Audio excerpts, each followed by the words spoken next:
pues agradecer su presencia y agradecer a ecologistas la organización de estas jornadas, la oportunidad de hablar en ellas y sobre todo la dedicatoria a Vicente Patón, con el cual, pues como todo el mundo sabe, me unen además lazos personales muy intensos.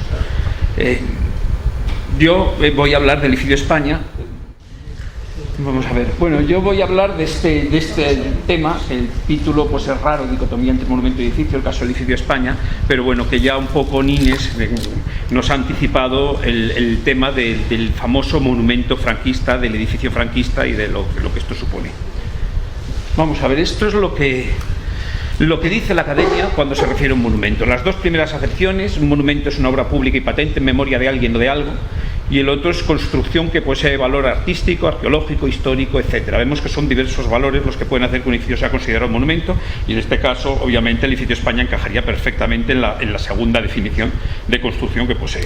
De todas formas, por aclarar un poco cuál es este problema del lenguaje, pues yo he traído estas imágenes para explicar un poco los monumentos. Los monumentos, después de esa definición tan escueta de la Academia, pues hay que entender que tienen distintos usos y distintos caracteres. Unos son pues celebrativos, o sea, el monumento a Cervantes obviamente es para a Velázquez, obviamente es para celebrar pues por la calidad del artista y pues que lo consideramos un modelo a seguir a futuros creadores. Sin embargo, al lado tenemos un monumento, el monumento a las víctimas del incendio del Teatro Novedades, que es un memorial. No es un monumento que celebre nada, es un monumento que conmemora, que recuerda, tampoco conmemora, en realidad recuerda a las víctimas de un hecho luctuoso que obviamente pues simplemente pues respeto a los muertos pues se llega a instalar este tipo de monumentos. Y hay otro tipo de monumentos, por ejemplo, conmemorativos. En este caso tenemos unos monumentos que obviamente sí tienen, aunque son hechos luctuosos, es el levantamiento del 2 de mayo, pero sí tiene un carácter conmemorativo porque ese levantamiento supuso pues el comienzo de la guerra de la independencia, de la libertad del país, de la expulsión de unas tropas invasoras, de una serie de hechos que marcan la historia de nuestro país y que consideramos dignos de memoria. Vemos que en Madrid hay bastantes monumentos dedicados al 2 de mayo y vemos pues cómo están todos instalados en lugares que tienen sentido. Aquí vemos el monumento, aquí no sale la flechita, bueno, da lo mismo. Pues ahí vemos el monumento que hay en la Puerta del Sol, donde fue la carga de los mamelucos, uno de los sitios clave. El otro está delante del Palacio Real, donde comenzó el levantamiento cuando cortaron las cinchas que unían el coche en el que se iba a llevar el infante Francisco de Paula. Y abajo tenemos pues la placa que hay en el Parque de Monteleón. Además de esto tenemos un obelisco en el Paseo del Prado, donde hubo una matanza. Tenemos el cementerio de la Florida, donde están enterrados los fusilados, el famoso representado en el cuadro de Goya. Por lo tanto, todos los monumentos tienen cierto sentido. Lo malo es cuando los intereses de levantar los monumentos se mezclan con otros tipos de intereses. Y aquí vemos ejemplos de este tipo. Por un lado, vemos, por ejemplo, abajo un monumento, un memorial. No sería un monumento, es un memorial a las víctimas del 11M, levantado en el sitio adecuado, en la estación de Atocha, donde sucedió el acto. Es un monumento que ya comenzamos a hablar del lenguaje. Yo he oído hablar de los héroes, a veces. No, son víctimas. No hay que confundir víctimas y héroes. Son palabras que se confunden. El lenguaje es peligroso. Vemos, por otro lado, cómo ese mismo 11M generó, aquí vemos a la derecha, una placa insólitamente puesta en la Puerta del Sol.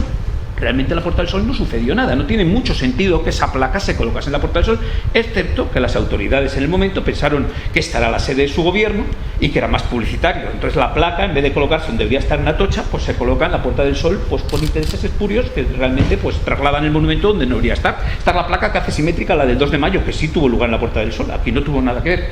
Y arriba vemos una placa que ha generado polémica últimamente, la de los carmelitas del cementerio de Carabanchel, donde vemos cómo el lenguaje también puede afectar un monumento. Es un otro monumento memorial, es un monumento a las víctimas de un asesinato en la guerra civil. El problema es que un monumento como este, que fue retirado, causó mucha polémica, fue vuelto a poner, realmente el lenguaje pues es discutible. O sea, lo primero dice los siervos de Dios, que es una definición que podemos admitirla como religiosos, aunque en realidad es como se autodefinen ellos, no sería una definición, digamos, imparcial. Pero es que debajo vemos los nombres: religiosos carmelitas fusilados, todo ahí es correcto, y termina en el 25 aniversario de su inmolación. ¿Fueron inmolados? No, fueron asesinados. No es lo mismo ser inmolado que ser asesinado. No se levantó un altar ni se les mató. Solo serían inmolados en el caso de que no hubiésemos tenido una guerra civil, sino una cruzada de liberación. Y entonces ese lenguaje, vemos cómo el lenguaje puede distorsionar un edificio. Todo esto viene a caso por lo que ha pasado con el Edificio España. Es curioso como un edificio, que en principio no es un monumento de nada, un edificio, en Madrid de repente se nos ha dicho que estamos defendiendo un monumento franquista. Eso ha dicho, por un lado, para desprestigiar al edificio y sobre todo para desprestigiar a los que lo defendíamos, diciéndonos que además éramos contradictorios con nuestro supuesto talante progresista, porque estábamos defendiendo una obra del franquismo, una obra monumental que al parecer conmemoraba un régimen, cuando bueno, no teníamos idea de que ese edificio tuviese esas características. Obviamente yo sigo pensando que somos coherentes a defenderlo. Lo defendemos porque es patrimonio cultural, lo defendemos porque es historia, lo defendemos porque es conocimiento. La historia no es lo que nos gusta del pasado, es lo que sucedió en el pasado, aunque no nos guste. Obviamente lo defendemos también desde un punto de vista progresista, porque estamos por una sociedad que no consume innecesariamente. No queremos que un edificio en perfecto uso se derribe, con lo que eso supone, y se vuelva a construir otro en el mismo lugar. Eso es un derroche tremendo. Obviamente desde un punto de vista ecológico también somos progresistas al decir que no debe crearse una obra colosal que va a suponer cientos de camiones trasladando escombros a un vertedero que se colmatará posiblemente con los restos del edificio, solamente para responder a las necesidades especulativas del propietario. Dicho esto, hay que admitir que quizá la frase más dura, sobre todo por dónde procedía, es esta que dijo que el edificio España era viejo, feo y franquista. Esta frase no sería tan terrible si no fuese el responsable de patrimonio del Colegio de Arquitectos el que la pronunció.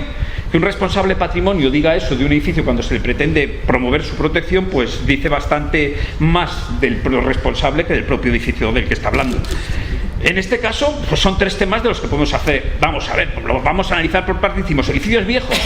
Pues precisamente no es muy viejo, ¿para qué vamos a engañarnos? Es del patrimonio más joven que tenemos protegido. Cuando se protegió en el año 85 solo tenía 32 años desde que se había terminado, era un chaval.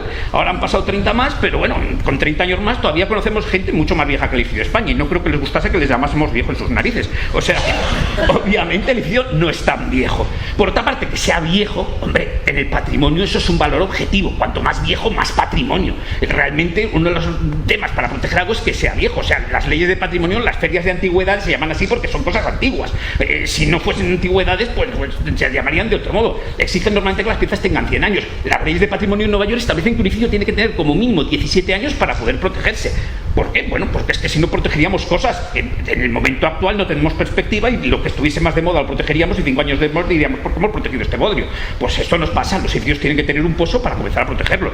Sorprende que alguien que habla de patrimonio le parezca mal que las cosas sean viejas, porque además eso es inevitable, los edificios se van a hacer viejos, incluso los nuevos, con lo cual no se podría proteger nada. De hecho, si miramos cerca del edificio de España, pues bueno, aquí tenemos el montaje del templo de Devot, que ahí lo vemos abajo, lo viejo que era, una cosa viejísima.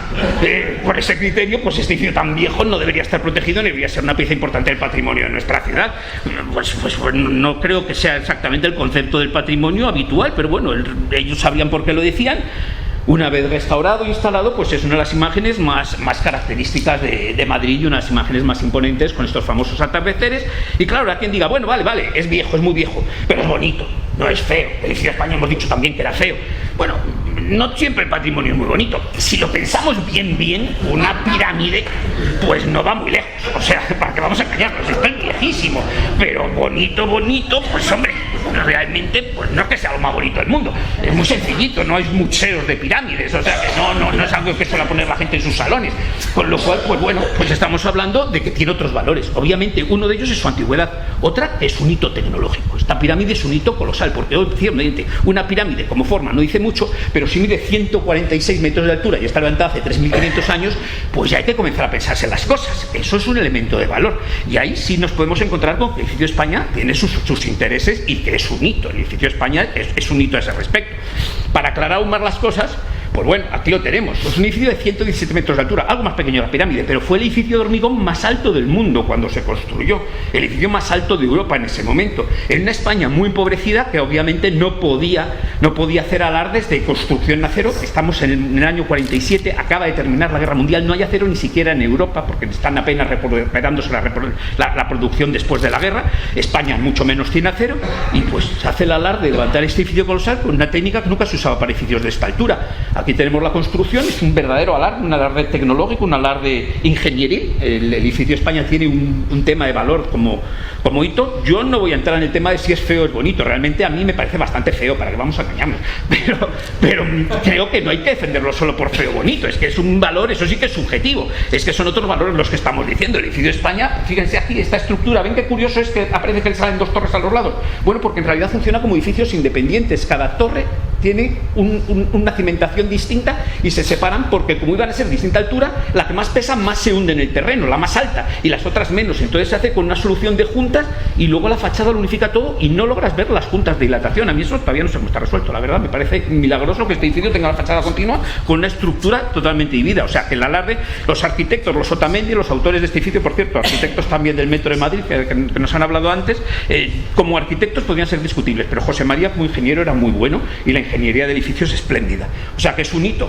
Aquí lo vemos, que llega a ser tan importante este hito de la altura, que estos son postales, no son fotos, son postales. Se vendían postales a medida que se construía, se hacían ya postales para que la gente enviase con la imagen de la construcción. Todo el mundo asumía que se estaba levantando una obra excepcional, incluso en el momento en que se estaba realizando.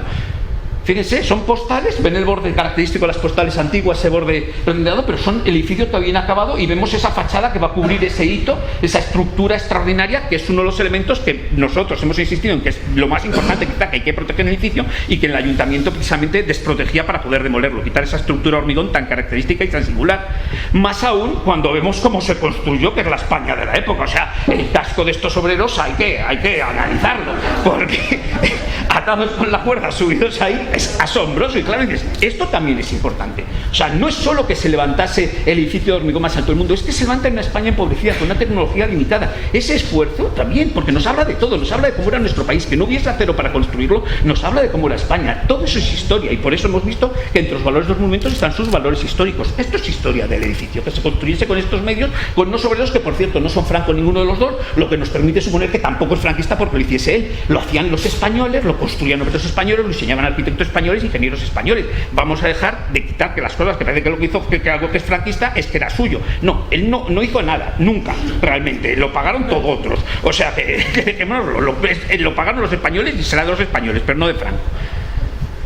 Si seguimos con lo de la belleza, pues hombre, aquí hay otro tema muy discutible, feo. Bueno, pues nos volvemos a encontrar otro hito. La Torre Eiffel es realmente bonita. No hay torres de alta tensión más bonitas que esto, sinceramente. De hecho, su belleza era tan dudosa que este es el primer proyecto. El que ven ustedes ahí a la izquierda es el primer proyecto. Y cuando lo vio Eiffel, porque él no la diseña Eiffel, la diseñan sus ingenieros, ahí tenemos el nombre abajo, Koechlin y Nouguier, la diseñan los ingenieros, y Eiffel la ve tan fea que cuando ellos le dicen que van a hacer un registro, dice, bueno, haced lo que queráis porque esto es un coco y no se va a construir. Cuando pasa a manos del arquitecto de la compañía y hace ya estos adornitos, y Eiffel dice, oye, pues esto a lo mejor se lo colamos al gobierno con el motivo del centenario de la Revolución Francesa, pues entonces él ya les compra la patente a los ingenieros y ya decide asumir la producción y la construcción de la torre. O sea, pero Eiffel nunca pensó que la torre fuese bonita. De hecho, cuando llegó, recibió un homenaje de los artistas modernos franceses que le fueron a pintar y creía que venían a burlarse, porque él vivía en una casa Pompier, con la estética de la época, él era amigo de Garnier, uno de los críticos de la torre, y él no consideraba que la torre fuese bonita. Lo que sí sabía es que era un hito tecnológico. Él sabía que estaba haciendo una torre de 300 metros y aquí vemos la importancia que tiene y cómo ya los propios ingenieros en un principio van superponiendo la Estatua de la Libertad, por cierto también con estructura de Eiffel, la Catedral de Notre Dame, las distintas columnas que hay en París, el Arco de Triunfo, para mostrar la altura colosal que va a tener esa torre. O sea que estamos de nuevo ante un edificio que es un hito tecnológico y de hecho pues aquí tenemos una imagen clara de cómo, aquí lo vemos, de nuevo con la pirámide de Keops comparado, ahí la tenemos detrás la pirámide, o sea, cómo el edificio va a superar. Lo importante no es su belleza, nadie lo compara con una estatua, nadie lo compara con los edificios bonitos, se compara con los edificios más altos. Simplemente porque el mérito de la torre es ser más alta, es un hito tecnológico. Entonces eso es una de las características del edificio España. Al lado tenemos el remate del Monte Gorbea. Observemos que es prácticamente la Torre Eiffel, no es un hito, nadie lo considera, nadie lo conoce realmente, porque, bueno, ¿por qué? Porque una Torre Eiffel pequeñita pierde sus características. Un edificio España pequeñito o una pirámide pequeñita no tienen el valor de una pirámide gigantesca, una torre gigantesca o un edificio España gigantesco. Todas estas cosas hay que tenerlo. Y pasa como con el edificio España. Enseguida se transforma pues en un objeto de admiración, hasta el punto de que se hacen cosas tan extravagantes como ese reloj candelabro torre que tenemos a la izquierda, que es del mismo año de la construcción, que es muy curioso porque presenta el proyecto original. Como la torre era tan fea, habían pensado ponerle estatuas. Estas estatuas están en todos los dibujos originales de Eiffel, que va a tener 4 esculturas, a veces las ponen en los centros, a veces las ponen en las esquinas, luego supongo que dicen que eso cuesta una pasta y se lo ahorran, pero realmente se llega a hacer este proyecto que, bueno, la torre se transforma inmediatamente en un hito. Al lado vemos una escultura de Barelier, donde vemos a un vendedor de souvenirs cargado de torres Eiffeles. O sea, vemos como claramente, bueno, pues se ha transformado en un objeto de admiración para todo el mundo la torre, porque es un hito. Y es un objeto icónico, pues como pasa con el edificio España. Estos son postales que se hacían en Madrid, pues ya con el edificio acabado vemos postales diurnas, postales nocturnas. y hasta banderines con el edificio España. La gente lo asume como un icono de la ciudad. No es ese tema de que digan que qué bonito es, no es que es altísimo, es que es gigantesco, es que se ve de todas partes. De hecho, los arquitectos probablemente piensan en esa fachada más elaborada, más decorada, porque saben que están haciendo un edificio enorme en un sitio muy visible. Si la torre es un edificio de este tamaño hubiese sido un silo de grano en medio de Castilla, pues a lo mejor no habría tenido la decoración que tiene, pero estaban en el centro de Madrid y querían hacer un edificio monumental. Curiosamente, la torre genera enseguida recortables. Aquí tenemos un recortable de la Torre Eiffel, precisamente también con el diseño original, lo que nos hace pensar que es del propio año 1889, de la fecha de la construcción de la torre. Y bueno, a ver, estamos en el homenaje a Vicente Patón, y bueno, Vicente Patón precisamente en el año 84 hace el recortable del edificio España, que se publica en la revista La Luna. O sea que vemos cómo también el edificio España ha generado el tema de tener un recortable. Es una pieza como para tener en casa, que la ciudadanía asume como una pieza propia. Aquí tenemos las distintas imágenes de ese recortable, que tuvo que publicarse en 3 números sucesivos por la cantidad de piezas que requería, y que tuvo tanto éxito que por una vez La Luna hizo una edición aparte a color de ese recortable. Los recortables se editaban solo con La Luna, pero en este caso tuvo tanto éxito que decidieron hacer un recortable. Abajo vemos la volumetría que tiene que quedar. Debo decir que el recortable Vicente nunca lo montó, nunca montó sus recortables, no sabemos si encaja, pero supongo que estará bien hecho porque era muy cuidadoso. O sea, que realmente no sabemos si alguien ha llegado a montarlo.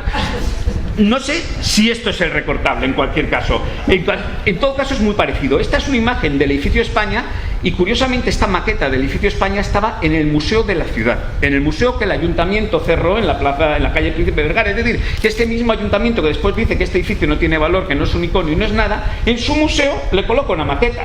Parece un poco contradictorio. Nosotros somos contradictorios porque defendemos edificios franquistas, pero ellos parecen más contradictorios que nosotros, ¿no? Porque primero les ponen en los museos y luego dicen que hay que derribarlos porque no valen para nada. Pues bueno, pues realmente aquí se ve que el edificio, el carácter icónico lo tiene todos. Y no solo esta fachada delantera que vemos, en la que se ha llegado a decir que el edificio, bueno, Navascués en su informe él odia el edificio España, pero bueno, yo lo entiendo. Él considera que lo importante era el tejido histórico antiguo, que se había destruido con este edificio, y lo considera una operación especulativa. Luego hablaremos de ese tema. Pero esta imagen con el edificio, la imagen más icónica, la imagen de la fachada, que se ve incluso desde la casa de campo, que se ve desde todas partes, pero es que también tiene una fachada trasera que para los arquitectos es aún más interesante que la delantera. Una fachada formada de patios abiertos, de patios de iluminación, que es esta imagen imponente, esta imagen de los 4 grandes pilonos que incluso expresan cómo es el edificio. Se ha llegado a decir que este edificio es una bambalina de teatro, que tenemos una fachada plana delante y los soportes detrás, como cuando vemos una bambalina. Hasta cierto punto es así, pero es que eso es interesante. O sea, eso también es un tema a tener en cuenta a la hora de valorar el edificio. No es un defecto, es una característica suya, y lo que pasa es que genera un volumen trasero muy interesante. Todas estas fachadas y todos estos volúmenes podían ser destruidos según el ayuntamiento, que consideraba que el edificio debía ser una fina cascarilla de 3 fachadas. Nunca hemos logrado saber hasta dónde debían llegar esas fachadas, porque el edificio España tiene una volumetría tan compleja que yo no sé dónde iban a cortar, dónde iban a terminar, que terminaba fachada delantera, la lateral, la trasera, porque como hay retranqueos hacia adentro y hacia los lados, pues es complicado definir los límites. Y esa fachada trasera genera también un paisaje, tiene un carácter icónico muy imponente. Esta es una imagen tomada desde la torre del ayuntamiento, del actual ayuntamiento, desde la plaza de Cibeles, donde es muy más curiosa la imagen porque se fusiona con el remate de la Torre de Madrid. Un edificio que curiosamente los mismos arquitectos en el mismo momento y por todo, que no creo que nadie lo caracterizase como franquista, pero bueno, la vida es así. Cuando hay que criticar uno, a lo mejor si tienen que tirarlo también dicen que es franquista. Y estas otras imágenes fascinantes de Ciudad España, estas imágenes de metrópolis, un poco de pesadilla, un poco de ciudad japonesa, la ciudad histórica, ese casco histórico que, hombre, que en efecto Navascués tiene razón. Si no se hubiera construido el Ciudad España en su época, pues no admitiríamos hoy que se derribase el casco histórico para hacer este mamotreto. Pero es que ya se cometió el error una vez, y bueno, el error ha generado un edificio con cierto interés, con interés histórico y artístico. No tiene mucho sentido derribarlo para repetir el mismo error en el mismo sitio. A lo mejor para recuperar el casco histórico pues tenía un sentido, para recuperar un tejido bajo, para volver a hacer un edificio a la misma altura, en el mismo lugar, no se entendía. Y eso sí, estas imágenes realmente tienen un enorme atractivo. El edificio España, el contraste que produce el coloso asomando por detrás del casco histórico madrileño, de esas casas del 19 que ha dicho antes Salau, que caracterizan, que realmente fue la renovación casi total en el siglo pasado del casco histórico de Madrid, pues produce unas imágenes que también tienen un valor icónico que no se tuvo en cuenta a la hora de valorar el edificio. Por otro lado, estamos hablando todavía de la belleza. Bueno, pues tiene un interior tiene un interior bonito, sinceramente, el edificio España ahí, así que no es discutible. Esa es una foto del momento de inauguración y vemos lo bien conservado que está, con sus esculturas. Han puesto alguna porquería, pero vamos, en general está todo conservado, el mostrador de mármol, todos los elementos. Si quitásemos cuatro añadidos, tenemos el edificio España en todo su esplendor, o sea que tiene un interior muy interesante que también se eliminaba. Se llegaba a decir que ni las esculturas aquí ya nada tenía valor, como se trataba de tirarlo, pues ya todo de repente carecía de valor ninguno. Y entonces vamos a entrar en la parte más polémica. El edificio España es franquista. Bueno, hemos dicho que es viejo, feo y franquista. ¿Franquista qué quiere decir? ¿Construido durante el franquismo? Porque durante el franquismo se hicieron muchas cosas. Esto está construido durante el franquismo. Es un edificio franquista, por eso. No lo he traído por un azar, lo he traído porque este edificio, por ejemplo, lo construye Huarte. Es la obra de las famosas Torres Blancas, pero construye Huarte, la misma constructora que hace el Valle de los Caídos. O sea, que démonos cuenta. Estamos hablando de una familia muy ligada al franquismo, que promueve todo el arte moderno español, que tiene un carácter de mecenas muy importante y que levantan edificios como este. ¿Sería un edificio franquista por eso? Hombre, nunca lo he oído. No creo que el responsable que criticó el edificio España por franquista llamase franquista a esta torre, pero se levanta durante el franquismo. ¿Sería franquista el edificio Girasol? Una obra de Coderch, un edificio también levantado durante el franquismo por un arquitecto que no terminó la carrera, pero que recibió el título por méritos de guerra de su hermano, que es lo que tiene más mérito, que ni siquiera eran méritos propios, pero que vamos, que es un buen método de terminar la carrera. A mí, sinceramente, me parece que debería quedar muy agradecido a su hermano. Imaginémonos, este edificio podríamos calificarlo franquista, la ideología del autor lo era. Pero no, es una obra maestra de la arquitectura moderna en Madrid, el edificio Girasol de Coderch, y nadie lo calificaría de franquista, a pesar de que está también construido durante el franquismo. Otro edificio de un arquitecto caracterizado por su ideología de derechas, el Gimnasio Maravillas de la Sota. Bueno, pues es un edificio soberbio, o sea, es una solución tecnológica que tampoco creo que criticase ningún responsable del colegio diciendo que era un edificio franquista.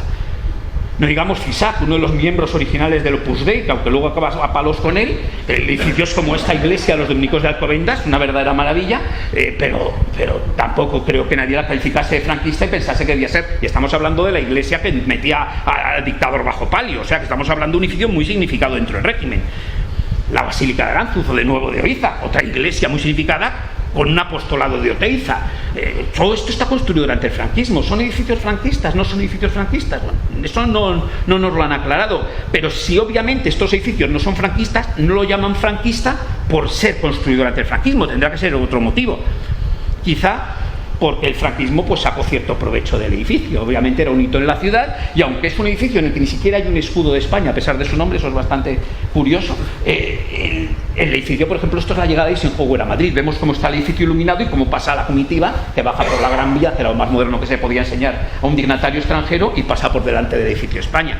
Vemos cómo unos años después pues se repite ese uso. Aquí vemos la llegada de Nixon en el 70 y vemos cómo está el welcome presidente Nixon pasando también la comitiva por delante del edificio España. Es cierto que el franquismo pues se aprovecha un poco, es un hito, obviamente, presumir de que tienes el edificio más alto del mundo de Europa Occidental y el edificio hormigón más alto del mundo, pues bueno, era un hecho para defender, aunque no se tratase de un edificio oficial, aunque se tratase de una promoción privada en un edificio privado.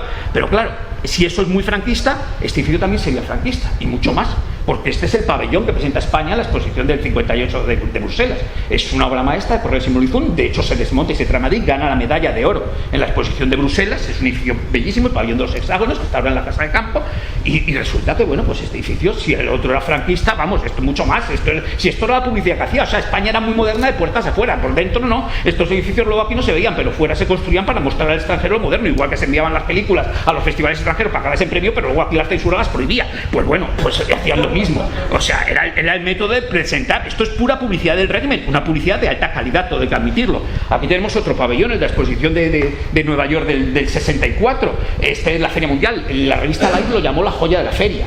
O sea, Vicente no lo ha logrado encontrar, por desgracia. Vicente tiene el número de la revista Life, lo guardó en la época en el que viene el edificio este, en el que pone la joya de la feria y vienen las fotos del interior, que era bellísimo. El edificio era tan bonito que el alcalde de San Luis lo compró y se trasladó a Ciudad de San Luis. Durante un tiempo fue un museo y ahora es el vestíbulo de un hotel gigantesco que ha construido al lado. Parece que es el Marriott, una cosa de esas. Vemos aquí cómo es el interior de ese pabellón. Otra vez es lo mismo. Estos son publicidades del franquismo. ¿Son edificios franquistas por eso? No creo que nadie los calificase de franquistas. Entonces dices, bueno, pues si estos no son edificios franquistas, tiene que ser por otra razón. Quizás por el estilo, por la forma. Bueno, pues la forma del edificio de España, ¿para qué vamos a engañarnos? Los rascacielos derivan de los rascacielos. Obviamente era difícil encontrar otros modelos y bueno, pues lo más parecido que podemos encontrar al edificio de España pues son rascacielos, los precursores americanos. Aquí tenemos el edificio del Ayuntamiento de Nueva York. Este edificio, bueno, no es el Ayuntamiento, este es el edificio de las oficinas municipales. El edificio que tienen ustedes a la izquierda es el edificio de las oficinas municipales. El Ayuntamiento en realidad es el edificio pequeñito que asoma ahí abajo, porque como en Nueva York no son paletos, están muy orgullosos de tener un ayuntamiento del siglo XVIII y nunca se les ha ocurrido trasladar a un rascacielos su ayuntamiento, no como aquí que hemos cerrado nuestro ayuntamiento del siglo XVII para llevárnoslo a un edificio al Palacio de Correos en la Cibeles, simplemente porque estamos acomplejados. Ellos no, ellos dejan el ayuntamiento histórico, están muy orgullosos de tener un edificio de 200 años de historia y luego construyen un rascacielos al lado para tener las oficinas. Bueno, pues ese edificio es de 1912, 1914, pues bueno, pues es uno de los primeros rascacielos escalonados con un patio ya abierto que nos recuerda al edificio España. Al lado tenemos el Paramount, ya del año 26 terminado, que bueno, pues significa otra vez esta fachada plana, este carácter de edificio escalonado. Es curioso porque el Navascués, en el informe que hizo para el ayuntamiento, decía que el edificio España no era un rascacielos. Es una solución insólita, que un edificio de 117 pisos, de 117 metros de altura, no sea un rascacielos. No entiendo yo muy bien qué criterio seguía. Pero además es que tenemos otros ejemplos de edificios parecidos al edificio de España. O sea, esto es el Ministerio de Comunicaciones de Moscú, son los rascacielos estalinistas. Es muy curioso porque son estrictamente contemporáneos del edificio de España. ¿Se construyen al mismo tiempo los dos? Bueno, los 7, porque son 7 rascacielos en Moscú. Me ha atragantado. Se construyen... muchas gracias.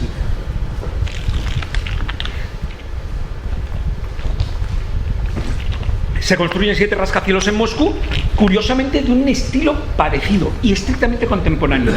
Hasta cierto punto se podría considerar que el edificio de España fue una respuesta, o por lo menos se presentó como una respuesta del régimen franquista al régimen comunista. Entonces, mientras los moscovitas estaban levantando rascacielos, por cierto, con estructura de acero, no tiene la estructura de hormigón del edificio de España, aquí hacíamos el edificio de España con un estilo pues bastante similar a este tipo de edificios, escalonados, monumentales, centrales. Este es el Ministerio de Asuntos Exteriores y bueno, pues son unos rascacielos que recuerdan el edificio de España. Eso también es interesante. O sea, realmente nos está hablando de la Guerra Fría, nos está dando datos sobre la historia del edificio de España. Simplemente ese hecho ya es importante. Pensar que en un momento dado el régimen pudiese considerar que respondía a las construcciones moscovitas con un edificio en Madrid, pues hasta cierto punto ya le da nuevo valor al edificio. Hay que verlo dentro de su perspectiva. La historia no es solo lo que nos gusta, ya he dicho, es lo que sucede. Y en este caso, pues sucedían estas cosas.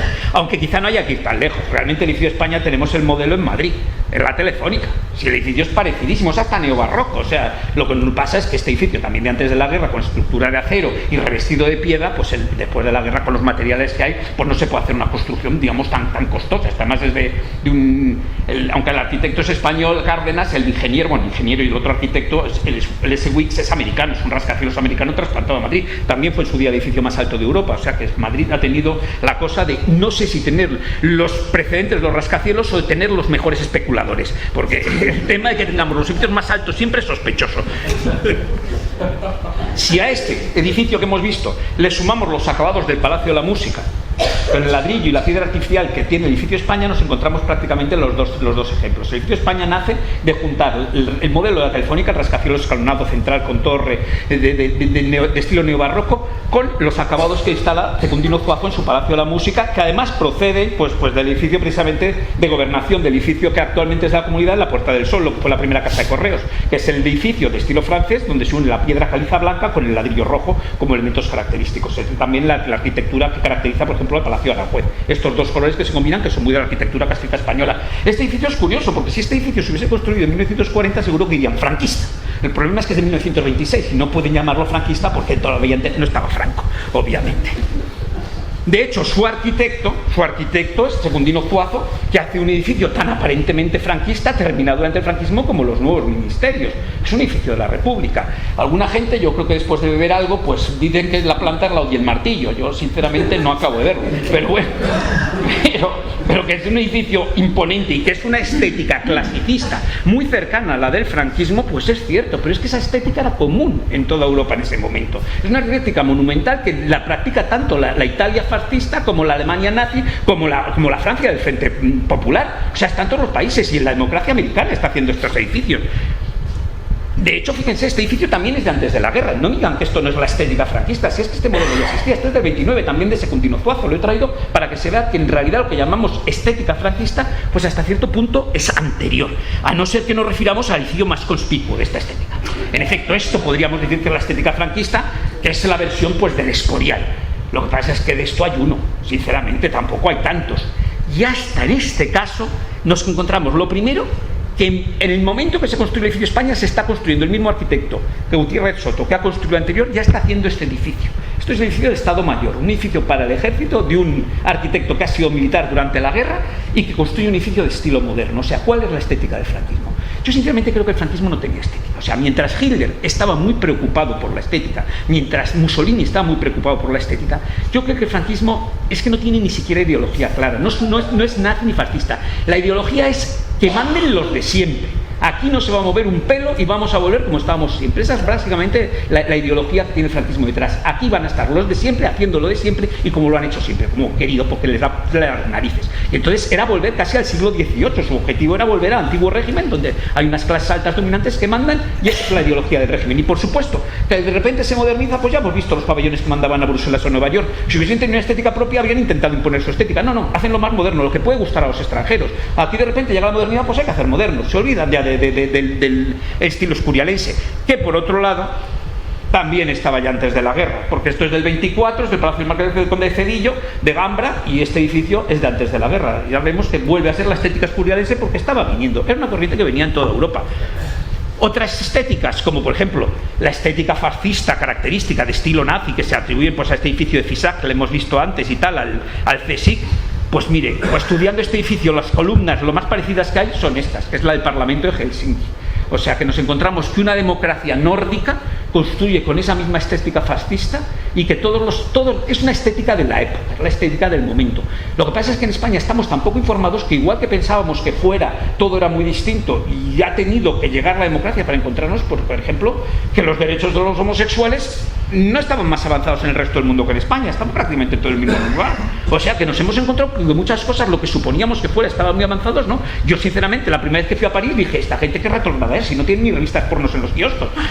Y en Madrid las veías ya en todas partes. O sea, de repente te das cuenta de que en realidad las corrientes son las corrientes, la estética del franquismo es la estética dominante en el momento y cambia cuando cambia la estética dominante. En los años 50 los estilos clasicistas son sustituidos en todo el mundo por los estilos modernos. Justo en esa época, todavía en los años 40 hay edificios clasicistas en París, hay edificios clasicistas en Nueva York y hay edificios clasicistas en Londres. En ese momento cambia la estética y cambia. No es tanto una estética del franquismo, excluido el Ministerio del Aire, como la estética pues, del clasicismo que vivía en ese momento.